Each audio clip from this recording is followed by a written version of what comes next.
दोस्तों नमस्कार। आज हम पढ़ेंगे हिंदी वर्णमाला। हिंदी वर्णमाला आपके यूपीएसआई, यूपी पुलिस एवं TET PET all competitive exam के लिए आपको एक रामबाण सिद्ध होगा। सबसे पहले देखते हैं वर्णमाला, बेसिक जानकारी वर्णमाला की। तो भाषा संस्कृत के भास शब्द से बना है। संस्कृत की किस धातु से बना है? भास।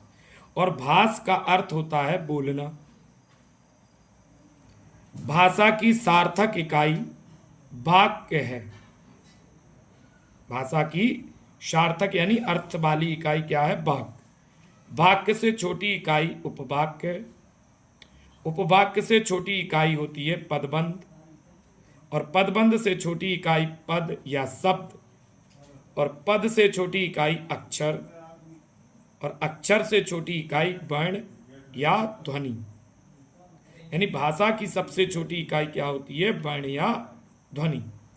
यहां देखते हैं, जैसे राम एक शब्द है, इसमें अक्षर दो हैं, रा और म, लेकिन इसमें वर्ण और ध्वनियां कितनी हैं? चार। रा, फिर उसमें मात्रा थी बड़ा आ की, और म और छोटा आ की मात्रा।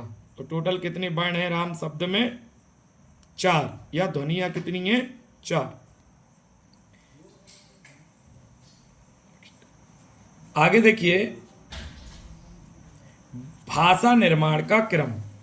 भाषा निर्माण का क्रम है, सबसे पहले ध्वनि या वर्ण, जो भाषा की सबसे छोटी इकाई होती है, इनको मिलाकर बनते हैं अक्षर। यानी ध्वनि या वर्ण से बड़ी इकाई है अक्षर। अक्षर से बड़ी इकाई है पद या शब्द। नाम एक ही है, काम अलग अलग है। जब शब्द वाक्य में लिखे जाते हैं तो उन शब्दों को पद कहते हैं, और स्वतंत्र रूप से लिखा जाता है तो वही पद शब्द कहलाता है। उससे बड़ी इकाई पदबंध, उससे बड़ी इकाई उपवाक्य, और उससे बड़ी इकाई वाक्य। ये क्रम आपसे क्वेश्चन में पूछ लिया जाता है, पेपर में ये क्रम, भाषा निर्माण का क्रम पूछ लिया जाता है, तो आपको याद होना चाहिए। इसके बाद आता है वर्ण। वर्ण है क्या? भाषा की सबसे छोटी इकाई जो ध्वनि है, इसी ध्वनि को हम क्या कहते हैं? वर्ण कहते हैं। फिर आता है वर्णमाला। वर्णों के व्यवस्थित समूह को वर्णमाला कहते हैं, या ध्वनि के व्यवस्थित समूह को वर्णमाला कहते हैं। नेक्स्ट, वर्णमाला। देखिए, हिंदी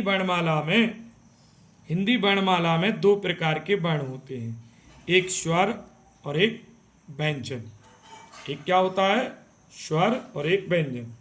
तो हमने यहाँ पे पूरा उनका जो है संख्या लिखी हुई है।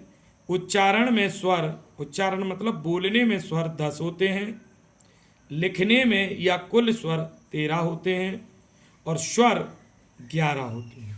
अगर आपसे पूछा जाए कि स्वर कितने हैं? 11। उच्चारण में हम 3 स्वरों को छोड़ देते हैं, वो है री ऋषि का, एक अंग, और आह। इनको बोलते समय नहीं बोलते हैं, इसलिए स्वर की संख्या उच्चारण में या बोलने में 10 होती है। लेखन में 13, ये 3 जुड़ जाते हैं, री, अंग और आह, तो कुल कितने हो जाते हैं? 13। और वैसे स्वर आपसे पूछे तो 11। अंग और आह को स्वर में नहीं गिना जाता। अंग, आह, ये अयोग्य वाह स्वर हैं। अयोग्य वाह। अयोग्य वाह का मतलब होता है जो ना तो स्वर की श्रेणी में आते हों और ना ही व्यंजन की। तो हिंदी वर्णमाला में अयोग्य वाह जो वर्ण हैं वो 2 हैं।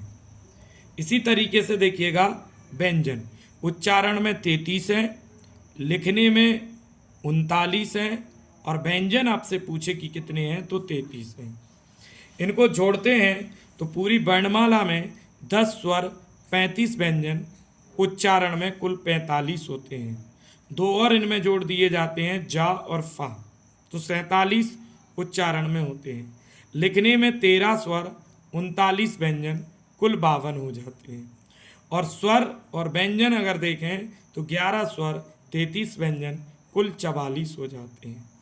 इसी तरीके से कुछ और भी ध्वनियाँ हमारी हिंदी वर्णमाला में हैं जिन्हें हम विदेशी या आगत या ग्रहित ध्वनियाँ कहते हैं।